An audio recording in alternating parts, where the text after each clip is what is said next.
and coming out and join us for History's Lunch today. My name is Drew Gardner with the two Mississippi Museums, and we're in our home here in the Craig H. Nielsen Auditorium, the home of the Mississippi Civil Rights Museum and the Museum of Mississippi History. We're also streaming live on YouTube today. We're having some technical difficulties with Facebook, but you can find that recording on YouTube, and it'll be posted to Facebook later, as well as all of our previous History's Lunches. We have a great History's Lunch today, but before I introduce our two speakers for today, I want to tell you a little bit about one of the programs we have this Saturday. Tracing Your African American Ancestors Genealogy Workshop will be this Saturday at 10 a.m. over at the William F. Winter Building. And so if you are interested in participating, if you'll register online at the MDH events page, you'll be able to find more information as well as register for that program. And then I hope you'll come back next week. We'll have C.T. Salazar from Delta State University that'll be with us, and he's going to present on Amzie Moore Century, a Delta Freedom House. But I want to introduce now today our two speakers, one of our very own, as well as Jamila Minnicks, who's going to be in conversation today with Jasmine Holmes, who is our education and research manager here at the two Mississippi Museums.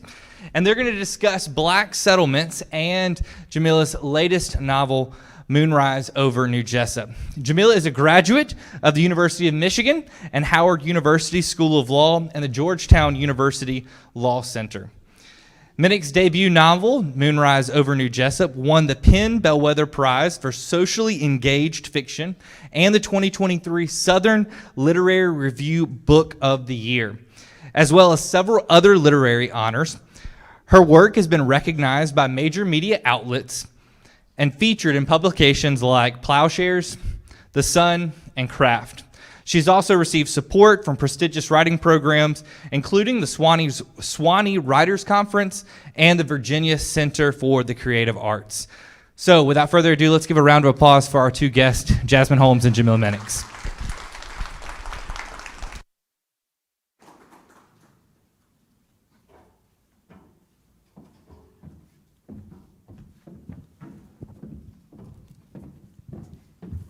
Good afternoon, everybody. Hello. How are y'all doing? Good. I'm so excited to be sitting here and talking to my good friend Jamila Minnicks about her book, Moonrise over New Jessup. Jamila, before we get started, I would love it if you could tell us just a little bit about the book. I could, but I would be gushing for longer than the program. So.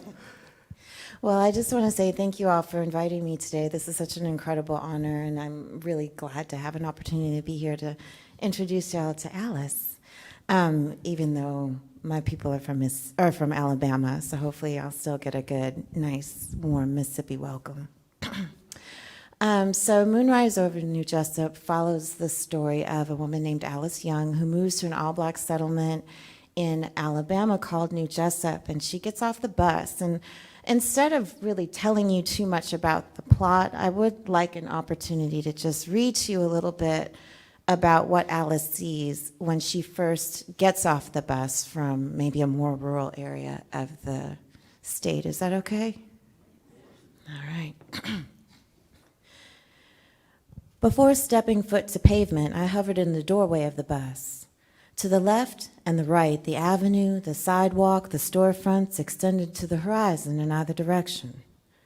But reaching the front door of the depot, the colored entrance was nowhere in sight. To my right, a shoeshine man chewed a toothpick while studying the shoe and the polish in his hands from every angle.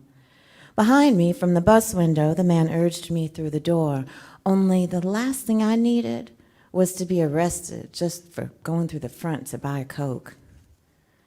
"Help you, miss?" asked the shoeshine man.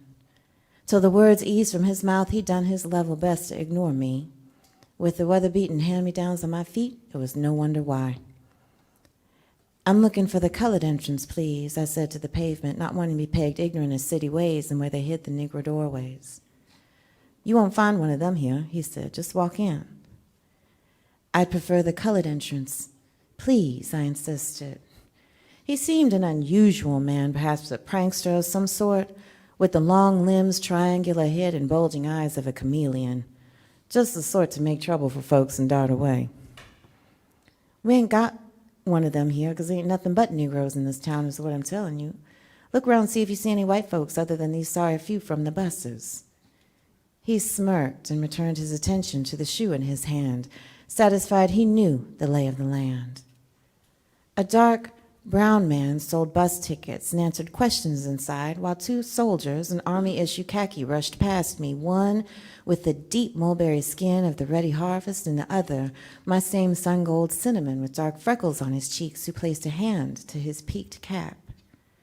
A light-skinned woman with a mild mane of bottle-red hair rushed into a yellow cab driven by a portly man of pecan complexion. He sped past an ebony police officer in white gloves holding palms up meaning stop. A deep bronze man across the street wore paint-covered bib overalls, smoking a cigarette next to another bib-overalled man, Cocoa Brown. And the family by the drink machine, well, the mama, she was high yellow, but her husband was a rich, deep brown to match some good, peaty soil. One child favored him, one her, and one fell to a brown somewhere in the middle, and that was just within those first few feet of me at the depot. Up and down the avenue, Negroes of every shade came together like the dusk in a fall forest. I should have been glad, relieved to find such a sight on my journey, but my knees gave out, and I sank onto the bench next to the shoeshine man. I buried my face in my hands and sobbed. "Ain't our folks' usual reaction when they first arrive in New Jessup," he said, patting my shoulder with the light taps of a man unaccustomed to comforting people. I stopped crying in time to wave the bus off, too exhausted to shed another drop. "Is there a church house nearby?" I asked. "Pastor and Mrs. Brown will take right good care of you up at Morning Star Baptist," he said, and with walking directions, he sent me on my way. But after I took a couple steps up the sidewalk, he called out. When I turned, he spoke to the stain on my dress and the marks on my arm that weariness had me forgetting to hide. "But, miss, if you're looking for white folks, and I don't imagine that you would be, but say you are, well, you'd have to get all the way to the other side of the woods to find a single one." And I'll stop there. So that's the introduction for the reader to New Jessup. That's Alice's introduction to New Jessup, which is an all-black settlement on the other side of the woods from a place called Jessup, which is actually a sundown town in Alabama. And Alice moves there, and they have these sort of conversations about how they want to improve New Jessup, but not necessarily it's a place where they reject the idea of integration as a means of social empowerment for the community. That part really sticks out to me because it is Alice is running away from something towards something, and when she gets to the town, she feels relief. I think relief to be away from where she is, but also kind of this relief to be in the town of New Jessup that she describes later on in the novel, almost like letting go of a breath. Why was it important for you to focus so much on the variation in skin tone of all the Black folks that were in New Jessup? I think it's important for her to look around and see herself. And part of it was I wanted, sort of from a craft perspective, I wanted the reader to understand that this book is about Black people. And so there was no question. I think it was important, from a craft perspective, for everybody to understand what the book was about, but also to understand that Alice lived, and she's leaving a place, she's sort of run out of a place, and she's experiencing this level of anxiety that, she's going somewhere she doesn't want to go, she's leaving a place that she really didn't want to leave, and she's not expecting to find sort of this place where she can take that breath. She's in the middle of a flight. And I think her thing was, how am I just going to get to the next stop? How am I going to get to this halfway point? And then how do I get to this destination I'm supposed to be going to? So in the midst of her flight, I think there's just this relief to look around and see that it's a community full of people who look like her.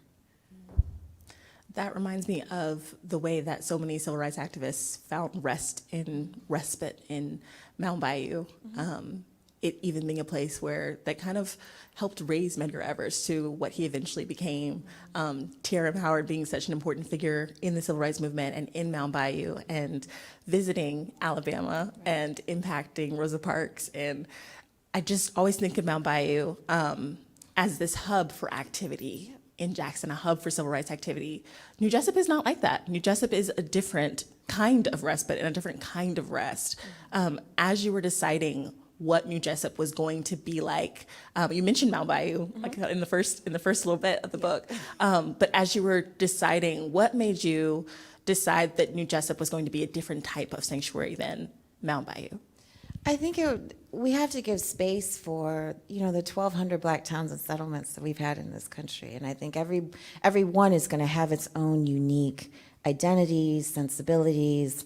I certainly think that a place like New Jessup offered rest and respite. I think New Jessup also, we're talking about 1957. So we're in this sort of first few years after Brown. We're talking about the real rise of the Citizens Council. We're talking about a lot of different things, particularly in a town that's or a side of town, that's about 60 years old and has had sort of this stable détente with the other side of the woods. And so I think it's important to address this idea that there can be 1,200 of these places over the course of our history, and every single one is not going to be this place of real agitating, for lack of a better word. But it was a place of subversion. It was a place of, you could see it and you could be it. It was a place where they moved and worked and built in ways that I think we also need to acknowledge and show respect for. And wanted to maintain, I think, the identity that they had created so that their children would have something, so when she goes there and when we talk about, because, you talk about Mound Bayou, I think of Hobson City, Alabama, which is another municipality. I think it's also important to recognize Hobson City, Mound Bayou. These are places where we had significant civil rights activity going on.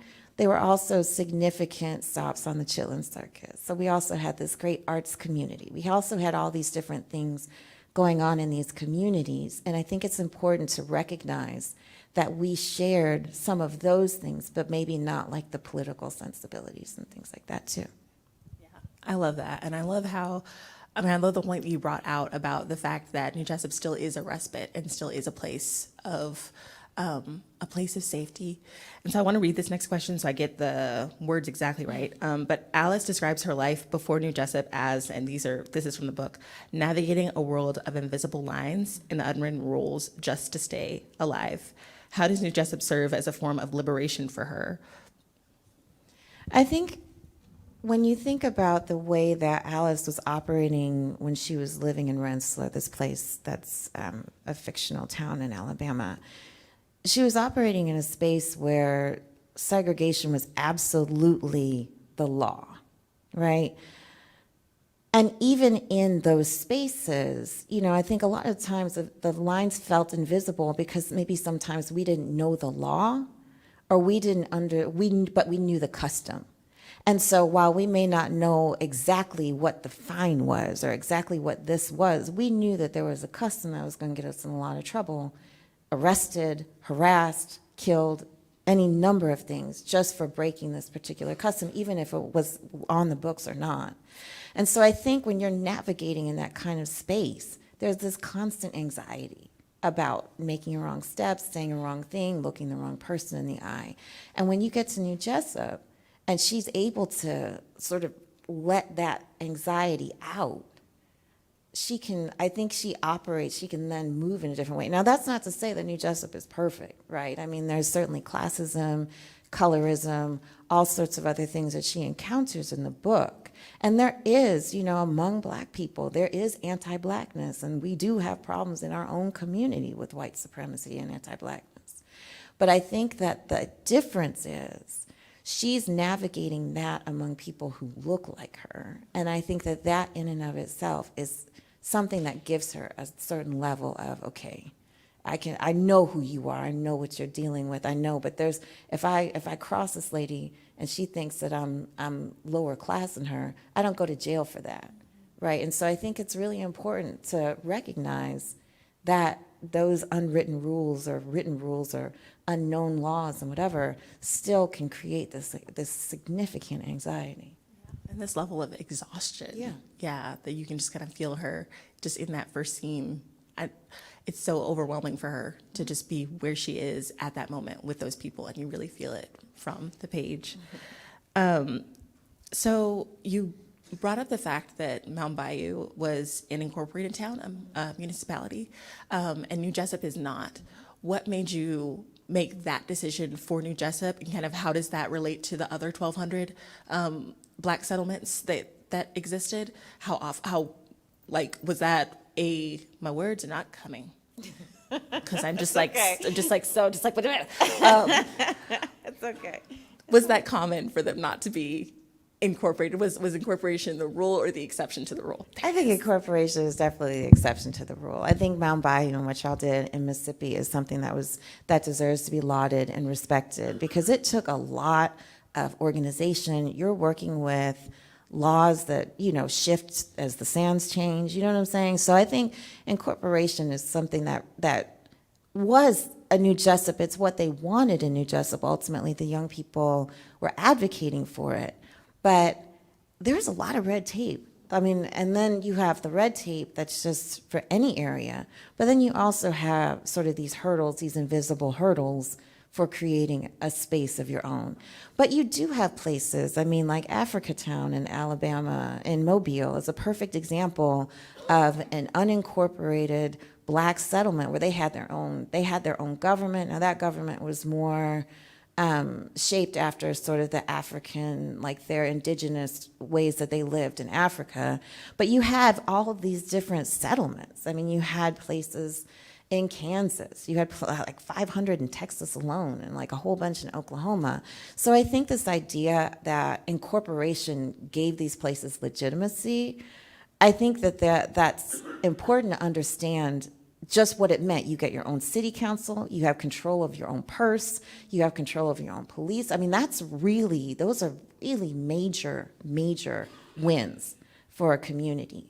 But I do think that it's important to recognize that even when they didn't have that, they wanted it, because we understood that the diversion of our resources was a major problem. And the problem with the vote, like, who are you voting for? If you're voting, who are you voting for? So I think, I wanted to sort of demonstrate what it was to live in these spaces and not have those sort of protections that Mound Bayou, to the extent that Mound Bayou and Hobson City and Eatonville had. They had those things because they enjoyed this incorporated status. We were having a conversation before this about historical fiction and how important it is, right?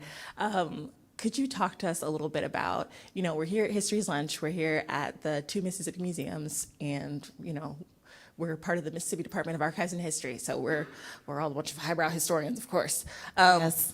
But why is a book like Moonrise over New Jessup, why is it important for us to read? And what kind of increase would you like to see in works like this?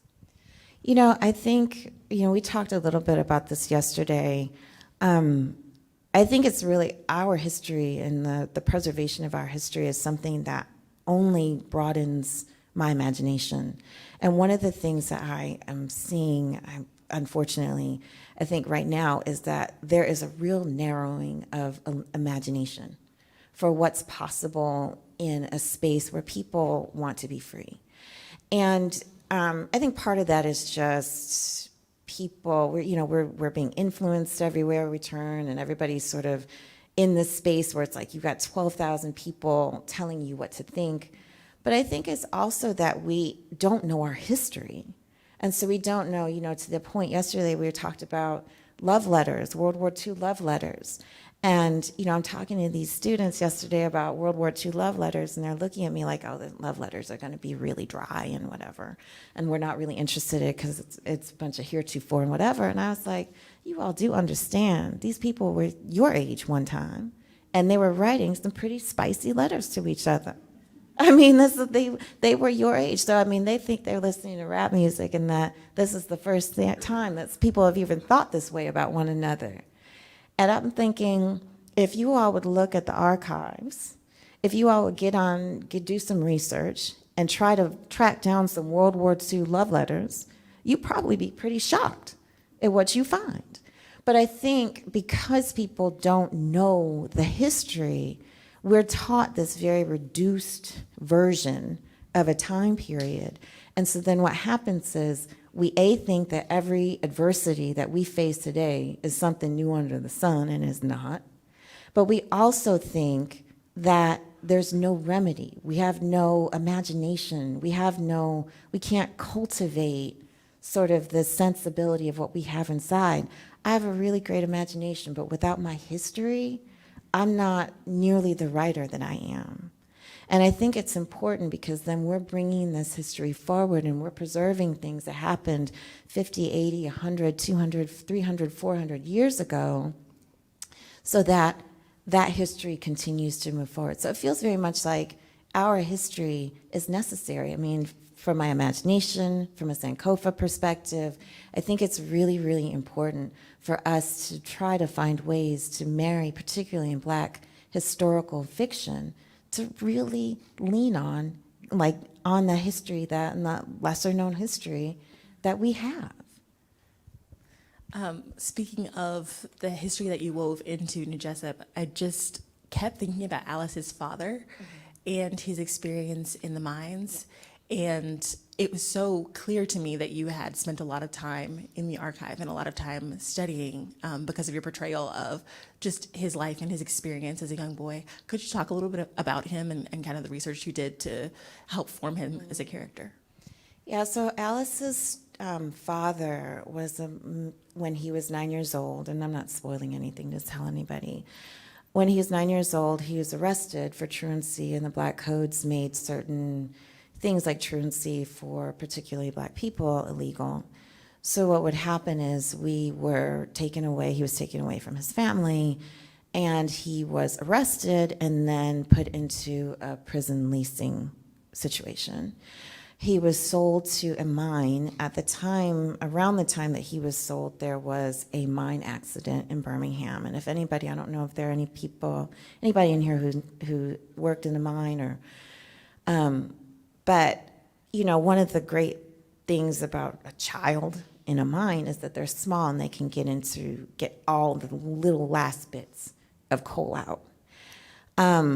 And so they say that he's being sentenced to 30 days, but what happens is he ends up spending 6 years in the situation because, as happens with a young Black boy in the early 1900s, his family's terrified, they're looking for him, but they can't really get to him. And he's a child, he's a minor, he's 9 years old. And so when he grows up, they finally release him, he grows up, he meets Alice's mama, they get married, but her parents, Alice's parents, her mama and daddy, decide that no matter what happens, they want their daughters to go to school. And in the time that Alice is growing up, he sort of vaguely talks about, which I think is something that happens so often in our community, when we have trauma in our family or when somebody disappears in our family. He sort of vaguely talks about when I was younger and I worked in the mines. And he's getting frustrated with his daughters because they're talking about going on strike from school because their teacher's picking with them, right? And so he says, these daughters of mine, no daughters of mine are going to end up in a mine. And it sort of comes out in this moment of frustration that he was leased as a child. And, it's, for me, writing like that, I have people in my family who sort of disappeared in that way. So that's one thing. I mean, New Jessup is full of old anecdotes about my family, things like that. But just to think about that, even not just in the early 1900s, but on February 12th, 2025, today, if somebody goes to jail, they can be legally enslaved under the 13th Amendment. And, you know, I know everybody wants to throw around these terms about the prison industrial complex and all this stuff, but these are real people who historically have looked like me more often than not, who get into these situations. And I mean, even last year there was an article about people in Alabama, like the people serving you or like killing chickens, or people working now, probably working in the fields, picking oranges, or working in fast food. There are people who are incarcerated and working there against their will, or working there for pennies on the dollar. And so I think, for me, it's just, you know, to know that that could happen in the early 1900s, it could happen in 2024 and 2025. There are certain things that sort of just leap onto the page. And that was one of the things that just leapt onto the page. And you see the aftermath. The man never saw his family again. He had to move on and create a new life. But it was one of the many ways that Black people were again cut off from a family connection, a 9-year-old boy. But one of the things that I saw that really hit home, that was her daddy, and I just needed to reference that and bring that to light. The way that you described their father as kind of giving bits and pieces of his story, and then all of a sudden one day it just all rushes forward, is an experience that I've had with my dad, right? And I'm sure that a lot of other people have had that experience with their parents of traumatic things. My dad grew up in LA in the 80s, and it was a really rough time with the war on drugs and fill in the blank, and witnessed things and saw things that a little boy shouldn't have to see, a teenage boy shouldn't have to see. But not until I was an adult did he actually have a conversation with me about it. I would just get like a trickle here, a trickle there.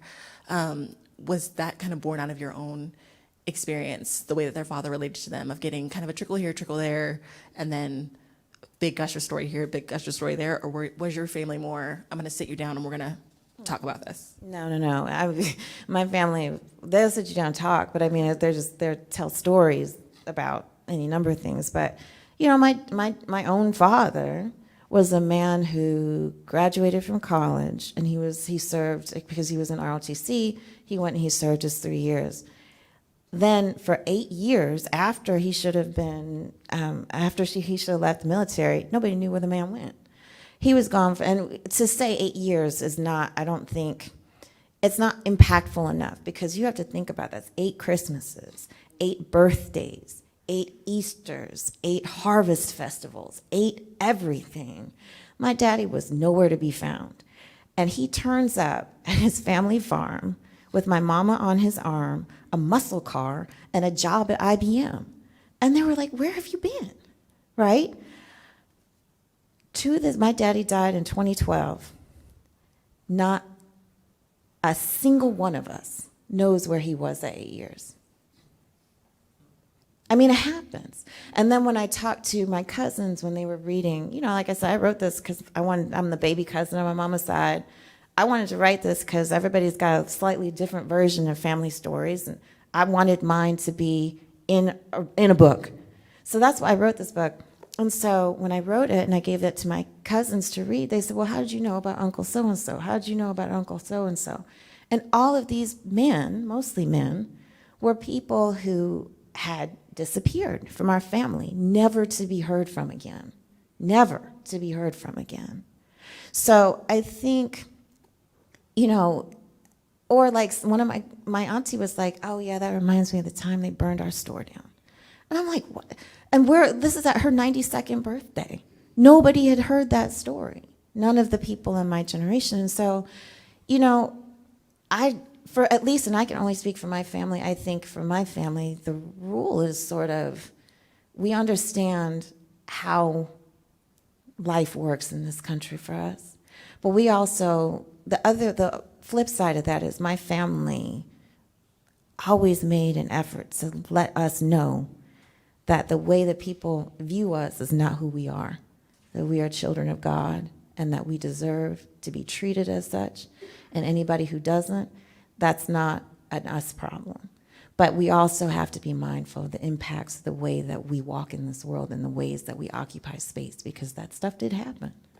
So, I mean, I don't know that they wanted to dwell on the trauma, because they wanted us to walk tall, and they wanted us to take space and to work and to walk in our purpose in a way that we could. So I don't know that it's the right way or the wrong way for my elders to engage with us, but it's what they did. Yeah, and it seems, I mean, it was formative. You told stories because you got the truth out of them and these bits and pieces in these little stories. I mean, I can think of several times where family members would say something, tell a story, and be like, what? I've known you my entire life. I've never heard that. Like, yeah, I mean, like, and most of the stories are like funny stories, or they're like sort of ridiculous stories. I mean, my Uncle John was a great storyteller. He was always tell these like really fantastic stories. So I'd be like, I don't know about that one, Uncle John. He'd say, well, you ain't got to believe me because God saw it, you know? And so it's like, if you think about that, right? It's like, hey. And so that's where you get the stories from. Also, and then eavesdropping under the table, you know, when you're not supposed to be around. But yeah, I mean, so I was very fortunate to have a family who was open and telling stories and preserving our history in that way.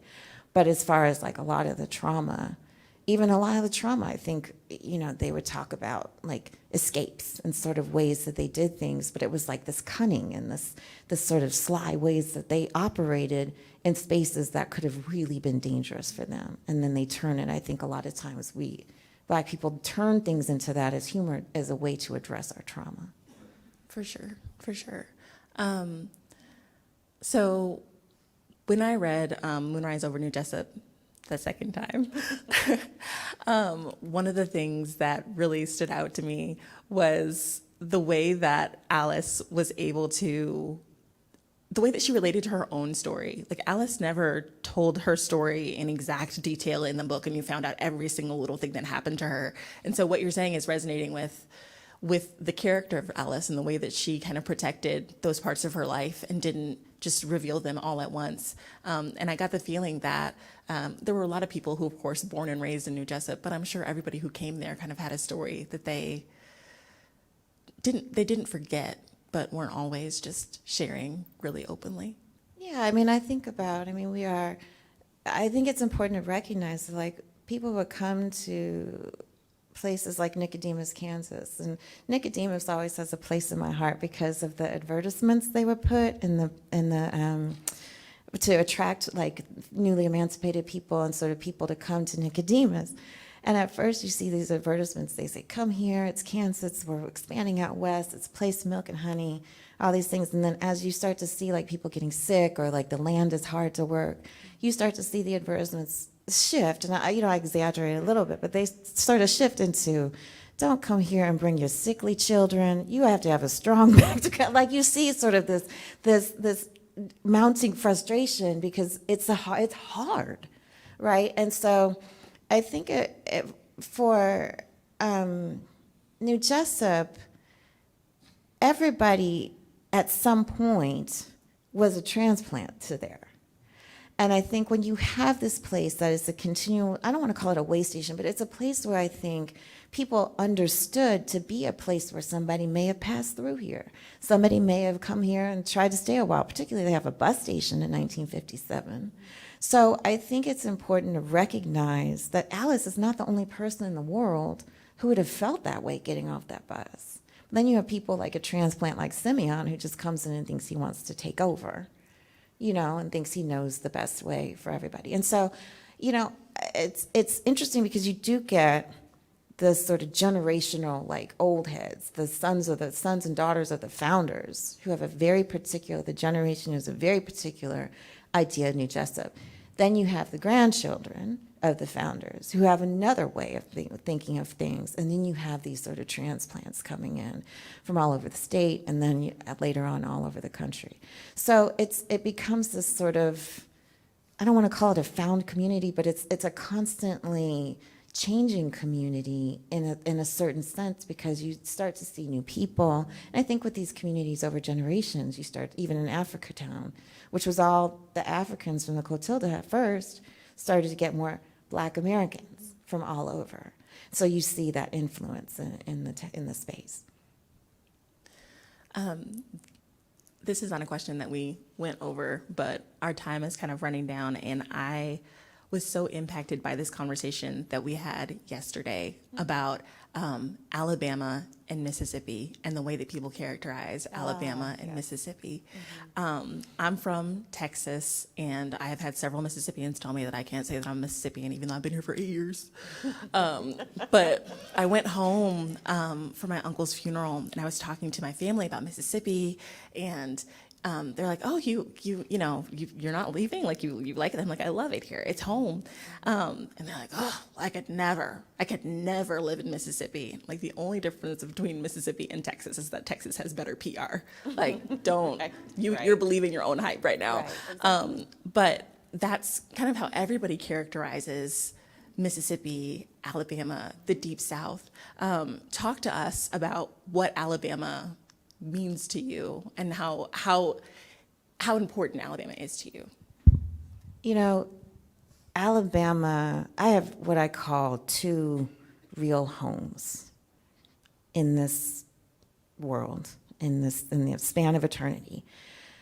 I have a family home. Alabama is my family home. My family has been in Alabama that I could trace back to 1813. Alabama didn't get statehood until 1819. Now, we weren't there because we wanted to be in 1813, but we were there nonetheless, and we have been there ever since, right there in Marengo County in Demopolis, Alabama. I also have something that I consider to be my ancestral home, which I have been able to trace back to Yoruba land and Bante land on the continent. Alabama is a place for me where I am fully able to be myself. And I think a lot of people have, quite frankly, drank that Kool-Aid that America's boogeymen all exist south of the Mason-Dixon, east of the Mississippi, right? This is where all of America's, the worst of America is, right? And I don't believe that.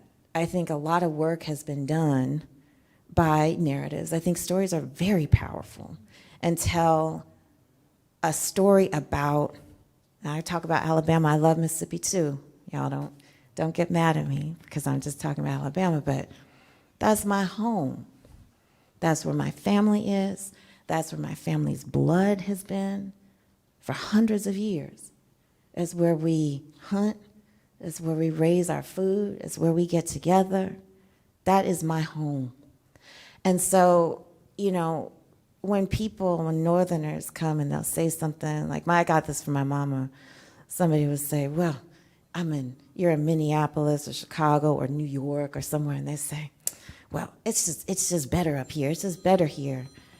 And the response that my mama taught me is to say back is just, it's different.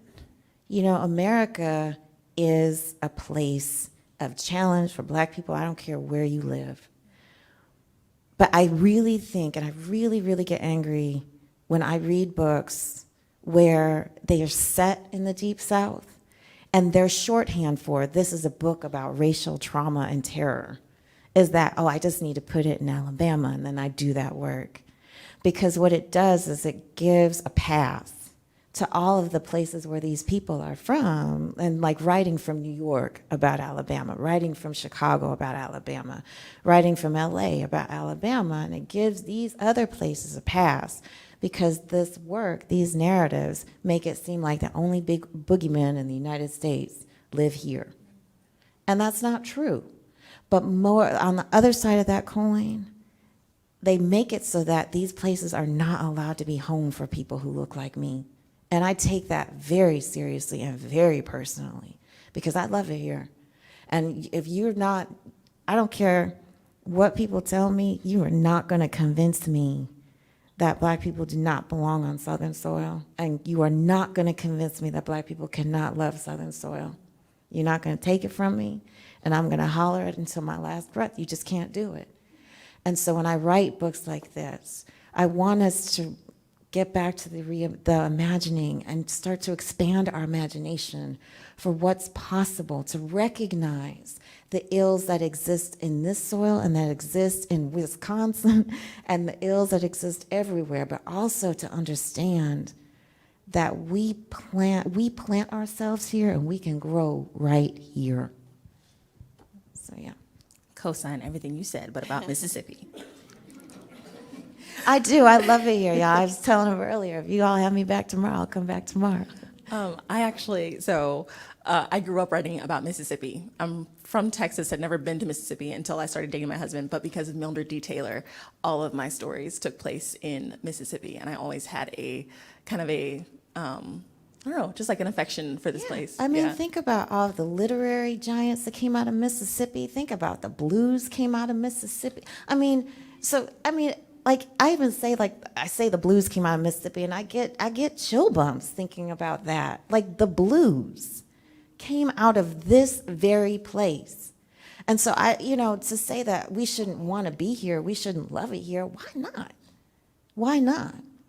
So, I mean, and I have yet to hear a convincing argument for why, because I'll tell you, like, people say, well, the racism, I say, but wait a minute, the Red Summer, some of the worst lynchings in the Red Summer took place in Chicago, right? Right? And as far as I know, Chicago's north of the Mason-Dixon. Am I right or am I wrong? Right?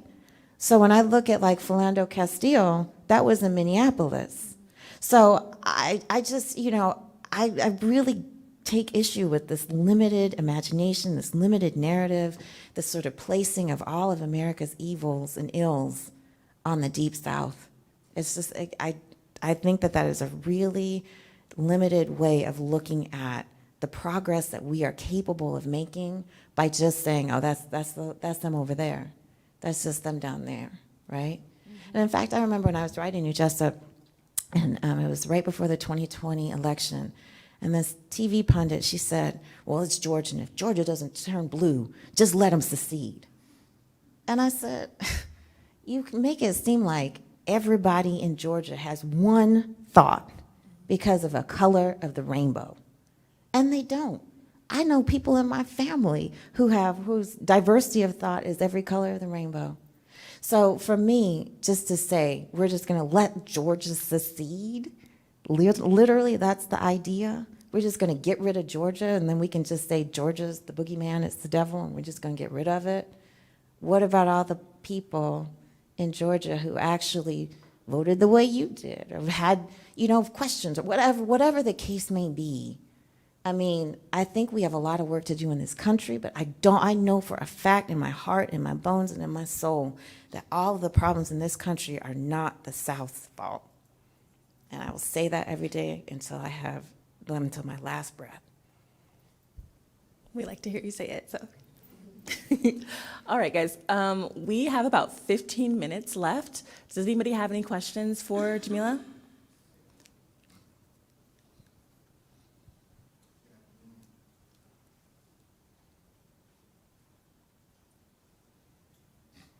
Mic is not working. There we you are. go. Well, first and foremost, Jamila, I just want to thank you for coming down and doing this program. I thought that this was an excellent conversation. Let's give them a round of applause.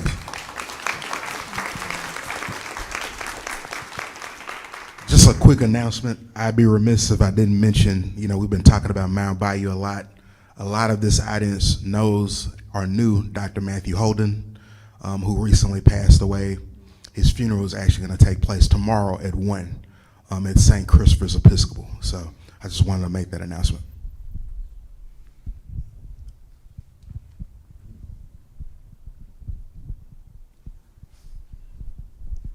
Don't be shy, Al. While we're waiting for somebody else, Jamila, you talk so much. There's so much clear evidence of the power of place and what New Jessup represents. We're standing in a historic place, the first state-sponsored civil rights museum in the country. We're in that auditorium. Can you talk to us just a little bit as we think about the genre of historical fiction And as we're not only thinking about places that exist, but I think also imagining new places and how that kind of helps us think about that with a place like New Jessup that's based in these historical realities. But there's also a lot of imagining that happens, I feel like, as we think about that and we create these spaces.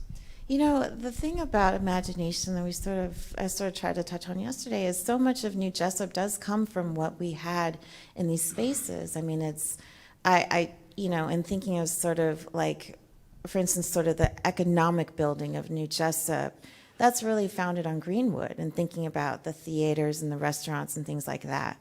And so, I would look at what, it was sort of difficult, but you find like what were the sorts of businesses that were available or that we had. And one of the things that always gets me and that really got my imagination going was that Greenwood had a photography studio. And to think about, Greenwood was built, it was Tulsa, Oklahoma, for people who are not familiar, and it was founded in 1906, and the riot happened in 1921, so that's 15 years. And in 15 years, this community went from like flat land to a Wall Street, essentially. And, to think about at the time that there was a photography studio in the early 1920s and how advanced technologically that would have been, how new that technology was, to actually have a place where Black people could go and dress up and have photos of themselves taken. So, I think those sorts of details are a springboard for imagination, because then you put it in a place like New Jessup, and then now you see people reimagining Greenwood, right? And saying, okay, this is a space, we want to make sure that the story is told. We want to make sure that people understood that Greenwood was rebuilt. And now you're seeing another effort to revitalize the space. And so my imagination is this big, but history is vast, right? And so when I discover details like that, it is a way of building a world that then you write and somebody opens the book and says, I'm imagining a future based on the past. And so I think historical fiction becomes very important in that regard, because we are forcing people, not forcing, but we're inviting people to engage with history with history that they may not be familiar with, that then gives them a springboard for their own imagination. That doesn't mean they're going to go build a space, but maybe this person then decides that they want to go into a particular science that cures cancer. And so they're finding spaces to do that. So it's all these different ways that we serve as a springboard for imagination, for then people to walk in the purpose that they're here to walk in.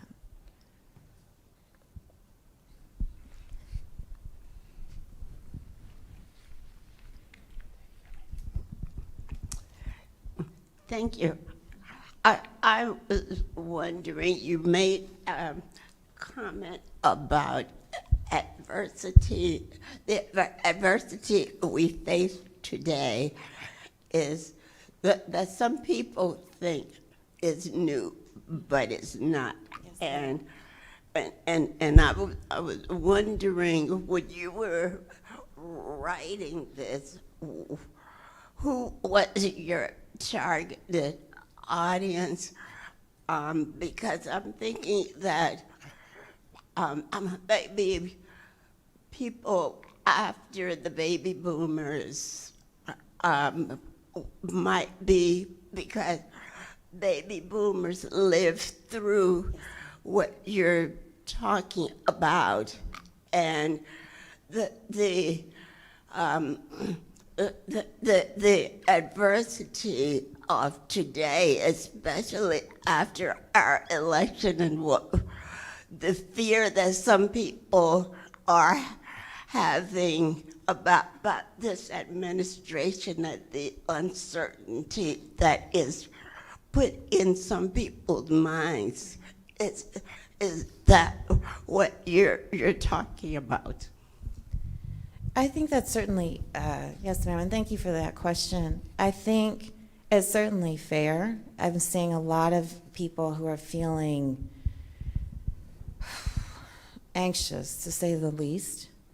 I'll tell you, I hear this sentiment a lot, particularly from sort of the Gen Z generation. And I'm not trying to start a generational war, whatever, but it's something that I hear a lot about. I am not my ancestors. I am not my elders.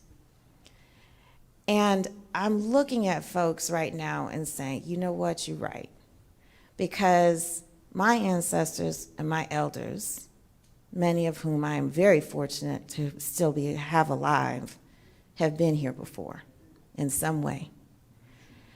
And so when I hear that, it makes me sick to my stomach, right? Because I'm not who I am, but for the people who sacrificed for me and who maybe gave their lives, who definitely sacrificed, who definitely walked out into adverse situations, who definitely went through some things, not knowing that I would ever even come into this world, but knowing that they owed me every effort that they had in their body, and without even knowing that I would ever even be born. And so when I hear people say, I am not my ancestors and not my elders, I'm like, you're right, because you're demonstrating to me right now that you do not have the fortitude, you don't have the creativity, you don't have the resilience, you don't have the intelligence, you don't have. So maybe you're right. But my hope is that a book like this and my other work starts to get these folks, these young people, to start rethinking that sentiment. And I will say, to their credit, because I did an HBCU tour this time last year, and a lot of those young people were, to their credit, willing to say, okay, I was wrong about that. And they're willing to take that inspiration.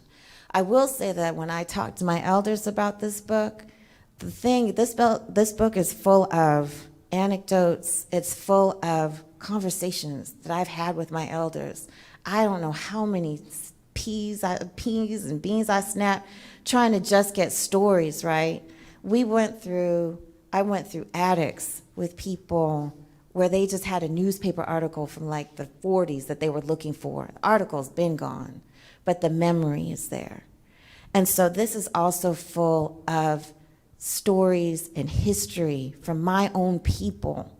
And I take that, and my hope is that the book and just getting out here and talking to folks, because I'll say all day, every day, I only pray that I can walk through this world and be my ancestors and elders. That's it. If I can do that, then I know that I'm doing what God brought me here to do, and I'm not worried about anything else. But I'm hoping that this crosses generational lines, where we start to have those conversations, where people start listening to somebody actually saying, this ain't nothing new under the sun. And we have been in places of adversity and challenge before, and we will be here again. Freedom struggle is constant, and that we need to be able to put on our big girl panties, our big boy drawers, and get to work.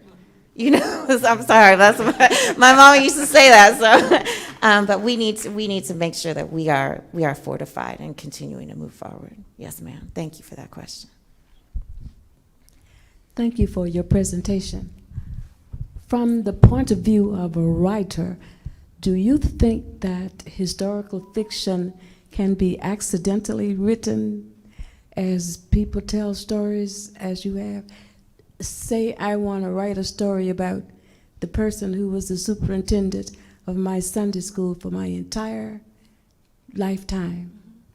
And if you talk about some of the things that he tried to impart, would you consider a recollection of those stories to be considered historical fiction? Yes, ma'am. Actually, absolutely. Because, like I said, my new Jessup is full of fictionalized accounts of, or little Easter eggs from my own family, from interviews that I did with my elders. I think taking inspiration from people, and we were talking about this a little while ago. There's this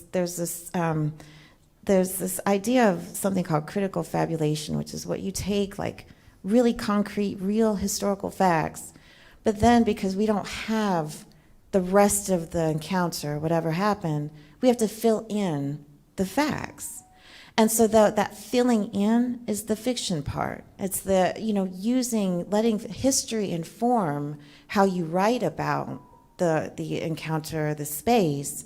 But you absolutely can be inspired by history. And in fact, my family is very closed. So when I told them I was writing a book, and they were like, we don't want all our business in the street. Well, I said, oh, it's fiction. And so then when they read it, they see our little Easter eggs, but they know it's surrounded by all of these other things that sort of protect, our some of our closest secrets or things that we don't want everybody to know. So I think we should take inspiration from history. I think you should take somebody's life like that and absolutely fictionalize it, because it gives us all a greater sense of the context of who that person was. But then you don't have to, you can even say this person inspired this book or whatever, but you can absolutely write fiction based on somebody's real life. Yes, ma'am. Thank you. I was wondering about your question. When you talked about convict links and you were from Alabama, my question is, my experience, I have not found a lot of information about that. So I was wondering, did your information, especially as far as how important convict listing was to build in Birmingham, did you get that information from orally, from talking to people, or just where did your base? You look a little young for some of this. And I also was thinking how you was expressing the norms composed to the law. I'm old enough to know that at any point we could have just made the wrong step and been in jail, or if I could give some experiences myself. So my question is, your information, did it come from your interviews? More or less, where did it come from? Yes, sir. So a lot of my information just came from my family coming up. Specifically with convict leasing, you're right. There is not a whole lot of great information. There is a book that's called Slavery by Another Name, and that was a really rich source of information about convict leasing. The Birmingham coal mine incident, and I'm happy to share that with you later, but it's called Slavery by Another Name. Came out, 4 years ago? And that was a really excellent book about the system of convict leasing. But with regard to sort of taking a wrong step, I'll tell you this story. So my daddy was from Virginia, and he grew up in a place called Stony Creek, Virginia. So it's very cosmopolitan. And so he grew up as a sharecropper, and I remember he was teaching me to drive when I was 12. And he took me, because you learn how to drive when you're young, right? And so he took me, and we were on the road, and I sort of rolled through a stop sign. You riding up the road, and you roll through a stop sign. And my daddy said, you never know what happens when you do something as simple as rolling through a stop sign. I was 12. And it took me, I think about that now, think about where that knowledge came from. Because like I said, my daddy disappeared for 8 years. My daddy was not a fountain of information. But it was stuff like that he would say.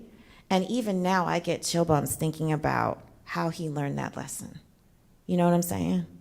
And so that's what I bring with me, is all of the lessons, that sort of stuff, that still impacts me today. Because I know I got to stop at a stop sign. And I got that from my daddy, who got that from, you know what I'm saying? And so for me, that's where that comes from, that all that unwritten code, all that comes from a deep, that's in my DNA. And so I wanted to put that in the book and I don't want to put that in the book because I don't want to traumatize us. I don't want to bring us back to that place. At the same time, to me, that is where we come from. That is in our DNA. And it's not our fault it's there, but it's there. And so I wanted to make sure that I paid honor and respect to what he was talking about when he told me not to roll through that stop sign. So I hope I answer your question. All right, ladies and gentlemen, we've come to the top of another hour here at History is Lunch. Let's give Jamila and Jasmine a round of applause. Thank you. I want to remind everyone that you have an opportunity, actually a couple of opportunities, to engage with some of these stories of our elders that Jamila and Jasmine have kind of discussed today. One with the Tracing Your Ancestry African American Genealogical Workshop over at the Archive Building on Saturday. We also have an opportunity, those of you that are interested, the Voices of Greenwood Cemetery will have a couple of tours on Saturday and Sunday. On Saturday at 10 and then on Sunday at 2. That tour is written by Dr. Wilma Clopton. And if you'd like more information, their volunteer executive director, Ms. Esley Wardlaw, is here if you want to ask some questions and sign up and register for that tour. She's got a clipboard for you guys as well. But once again, let's thank Jasmine and Jamila, and we hope you'll join us again next week for CT Salazar at History's Lunch. Y'all have a great day.